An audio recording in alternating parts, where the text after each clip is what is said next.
Hey church, welcome back to this week's Uplift. This week we're continuing our series on worship that is worth it. And this week we're going to look at what makes up a community of worship. But I want us to remember back to when we said that only worship that gives worth to God is worth it.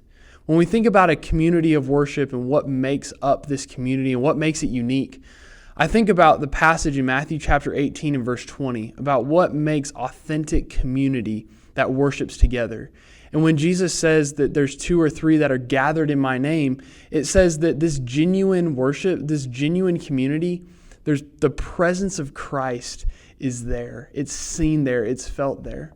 And so there's this idea that differentiates between superficial community and genuine community. When you look at Acts chapter 2 at the very end, 42 through 47, you see a number of characteristics that define this church as genuine, authentic, and real. They're willing to give up their time and devote it in worship together. They're giving their belongings to each other. They're giving to the poor. They're doing a lot of things that make a community very tight and very unified.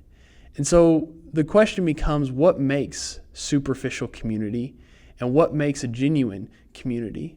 I think that some of the priorities that we pull from Acts chapter 2 is one, that there were commonalities amongst everybody. There was nobody that didn't look after someone else or try to do life with them to have a commonality with the people that they were worshiping with.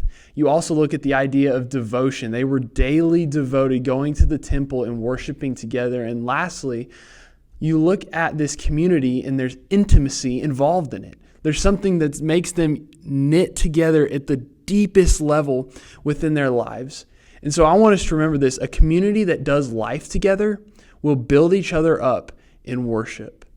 I hope that this uplift will uplift you this week as you study the Bible and as we begin a new year. I hope that you will spend time with your family studying through these passages and through this video, but also answering the questions at the very end of the video.